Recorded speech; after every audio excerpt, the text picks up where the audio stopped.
Hello दोस्तों, मैं पवन राठौर आपका वेलकम करता हूं न्यू बालाजी कंप्यूटर क्लासेस में। दोस्तों, ये हमारा बेसिक कोर्स का जो 4th वीडियो है। ठीक है, आज हमारा टॉपिक रहेगा computer memory. Computer memory computer का बहुत ही इम्पोर्टेंट पार्ट होता है और हम यूँ कह सकते हैं कि कंप्यूटर मेमोरी के बिना हम कोई भी डेटा कंप्यूटर में स्टोर नहीं कर सकते।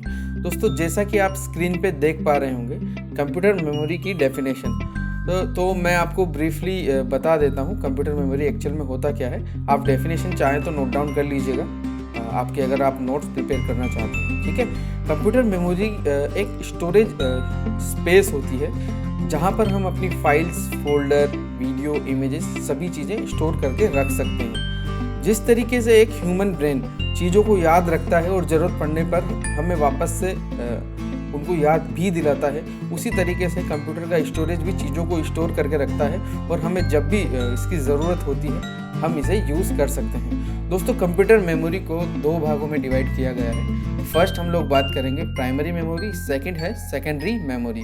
प्राइमरी मेमोरी कहते हैं या फिर इसे मेन मेमोरी भी कहा जाता है। दोस्तों, तो यहाँ पर आप डेफिनेशन में देख पा रहे होंगे कि प्राइमरी मेमोरी को मेन मेमोरी के नाम से भी जाना जाता है।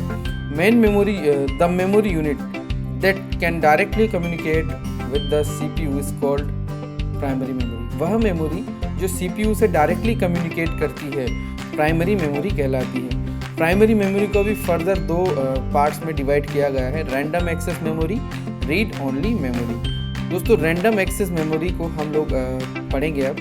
ठीक है, तो it is called as read write memory और द मेन मेमोरी और द प्राइमरी मेमोरी। तो यहाँ पर रैंडम एक्सेस मेमोरी को भी 3 नामों से जाना जाता है। या तो इसे रीड राइट मेमोरी बोल देंगे, या फिर इसे मेन मेमोरी बोल देंगे, या फिर इसे प्राइमरी मेमोरी भी बोल दिया जाता है।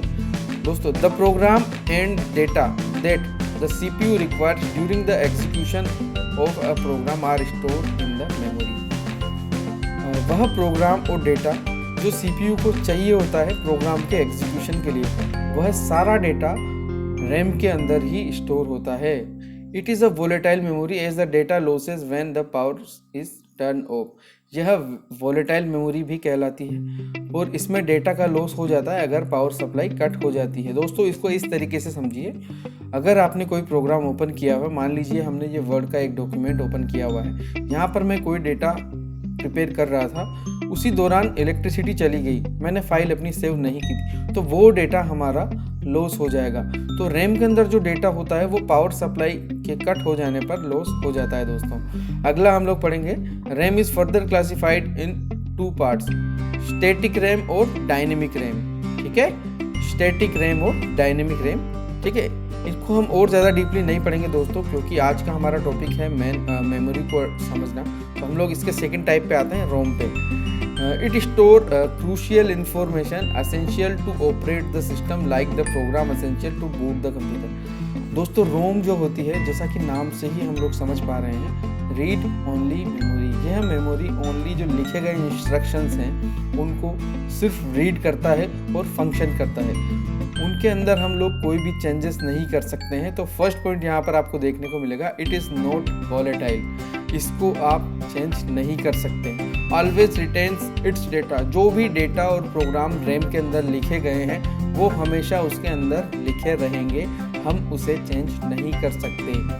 थर्ड पॉइंट हम लोग पढ़ेंगे, यूज इन एम्बेडेड सिस्टम्स और where the programming needs no change. और थर्ड पॉइंट हमें कह रहा है कि यह उन सिस्टम्स में यूज़ किया जाता है जहाँ पर प्रोग्रामिंग को चेंज करने की ज़रूरत नहीं होती है, लाइक कैलकुलेटर और अदर पेरिफेरल डिवाइसेस, जो कि हमारा 4th पॉइंट है। दोस्तों, रोम को भी यहाँ पर फर्दर 3 कैटेगरीज में बांटा गया है। एक हमारा रोम ही है, दूसरा पी रोम, ईपी रोम, ईईपी रोम।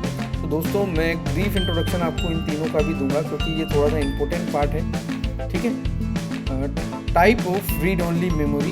यहाँ पर फर्स्ट टाइप निकल करके आता है programming read only memory. It can be program by user, once program the data and instruction in it can not be changed. यहाँ पे आप देख रहे हैं दोस्तों, यह जो प्रोग्रामिंग है यह किसके द्वारा प्रोग्राम की गई है, यूज़र के द्वारा। ठीक है, और जो प्रोग्राम यहाँ पर एक बार बना दिया जाता है और जो इंस्ट्रक्शन एक बार इसे दे दिए जाते हैं उन्हें चेंज नहीं किया जा सकता। इसी तरीके से EEPROM हम लोग पढ़ेंगे। यहाँ पर एक ऑप्शन और ऐड हो जाता है दोस्तों, आप इसमें की गई प्रोग्रामिंग को इरेज भी कर सकते हैं, लेकिन यहाँ पर एक रूल अप्लाई होता है कि जब आप प्रोग्रामिंग को दोबारा से रीराइट कर रहे होते हैं तो आपको प्रीवियस पूरा का पूरा डेटा जो है वो इरेज करना होगा और आपको दोबारा से प्रोग्राम करना होगा। इसी तरीके से थर्ड ऑप्शन जो होता है, the data can be erased by applying electric field. Second option में हम लोगों को डेटा को डिलीट करने के लिए अल्ट्रा वायलेट लाइट की ज़रूरत होती है, जबकि थर्ड ऑप्शन में अब हमें इस तरह की कोई अल्ट्रा वायलेट लाइट की रिक्वायरमेंट नहीं होती है। हम लोग इलेक्ट्रिक फील्ड अप्लाई करके भी डेटा को इरेज कर सकते हैं और प्रोग्रामिंग दोबारा से लिख सकते हैं। तो ये हमारा थर्ड टाइप कंप्लीट होता है electrically erasable programmable read only memory का। ठीक है दोस्तों, अब हम आगे बढ़ते हैं और हम लोग चलते हैं सेकेंड टाइप ऑफ मेमोरी की तरफ। सेकेंड टाइप ऑफ मेमोरी हम लोग यहाँ पर बात करते हैं तो वो होती है सेकेंडरी मेमोरी। दोस्तों सेकेंडरी मेमोरी ही वह मेमोरी होती है इंटरेक्ट करता है कंप्यूटर के अंदर, इसे ऑक्सिलरी मेमोरी भी कहा जाता है। वह मेमोरी यूनिट जो हमें स्पेस प्रोवाइड करवाती है स्टोरेज के लिए, उसे सेकेंडरी मेमोरी के नाम से जाना जाता है। इसके एग्जांपल्स की मैं बात करूं तो पहला एग्जांपल होगा हार्ड डिस्क, सेकंड होगा पेन ड्राइव, थर्ड होगा फ्लॉपी डिस्क, फोर्थ होगा CD DVD और फिफ्थ हमारा ऑप्शन होगा मेमोरी कार्ड। ये सारे जो डिवाइस होते हैं वो मेमोरी प्रोवाइड करते हैं हमें, और इनके अंदर हम लोग अपना डेटा जैसे कि हमारी फाइल, फोल्डर, इमेज, वीडियोस और भी अदर जो भी सॉफ्टवेयर होते हैं वो सब हम इनके अंदर स्टोर करके लंबे समय तक रख सकते हैं। दोस्तों मेमोरी का जो टॉपिक है वो यहाँ पर कंप्लीट होता है, लेकिन इसके साथ ही मैं आपको एक चीज़ और पढ़ाना चाहूँगा, ठीक है, वो भी काफ़ी इम्पोर्टेंट होती है, वो होती है मेमोरी यूनिट्स। दोस्तों कंप्यूटर जो है वो ह्यूमन लैंग्वेज तो समझता नहीं है, ये समझता है प्रोग्रामिंग लैंग्वेज, और कंप्यूटर जिन लैंग्वेजेस को समझता है और सपोर्ट करता है वो होती हैं C लैंग्वेज, C++ लैंग्वेज और जावा। ठीक है, तो बेसिकली कंप्यूटर की जो प्रोग्रामिंग है वो C लैंग्वेज पर ही की गई है, और ये जो डेटा समझता है वो 0 और 1 यानी कि बाइनरी लैंग्वेज की फॉर्म में ही समझता है। तो हम लोग आपको बताएंगे कि ये किस तरीके से काम करता है। दोस्तों मान लीजिए आपको कोई भी 2 नंबर ऐड करने हैं, तो कंप्यूटर क्या करेगा, पहले उनको बाइनरी में कन्वर्ट करेगा, फिर उनको ऐड करेगा, ऐड करने के बाद वापस से जो रिजल्ट आएगा उसको वापस से बाइनरी में कन्वर्ट करेगा, और डिस्प्ले कराने के लिए उस बाइनरी से यूज़र की जो लैंग्वेज है उसमें कन्वर्ट करके हमें डिस्प्ले करवाएगा। तो ये मेमोरी यूनिट्स होती क्या हैं, किस तरीके से ये मेमोरी यूनिट्स बनती हैं, यह भी हम लोग देख लेते हैं। तो सबसे पहले हम लोग ये जान चुके हैं कि कंप्यूटर बाइनरी लैंग्वेज को ही समझता है। बाइनरी दैट मीन्स कि 0 और 1। तो दोस्तों सबसे पहली जो यूनिट निकल करके आती है मेमोरी की वो होती है बिट। जब 4 बिट मिल जाते हैं तो वो एक निब्बल बना देते हैं। ठीक है दोस्तों, 4 बिट मिल करके एक निब्बल बना देते हैं। 4 बिट इज इक्वल टू एक निब्बल हो जाएगा, और जब 8 बिट मिलती हैं तो एक बाइट बन जाता है दोस्तों, और जब 1024 बाइट्स मिलते हैं तो हमारा किलोबाइट बनता है। इसी तरीके से जब 1024 किलोबाइट मिलेंगे तो हमारा मेगाबाइट बनेगा। ठीक है, और जब 1024 मेगाबाइट मिलेंगे तो हमारा गीगाबाइट बनेगा। और आज जो हम लोग हाईएस्ट मेमोरी यूज़ कर रहे हैं वो टेराबाइट है, तो वो हमारी बनती है 1024 गीगाबाइट से मिलकर। दोस्तों ये मेमोरी यूनिट्स मैं आपको डिस्क्रिप्शन में भी प्रोवाइड कर दूंगा, तो वहाँ से आप नोट डाउन कर लीजिएगा। इसके लिए वरी करने की ज़रूरत नहीं है, ये काफ़ी आसान होता है इनको समझना।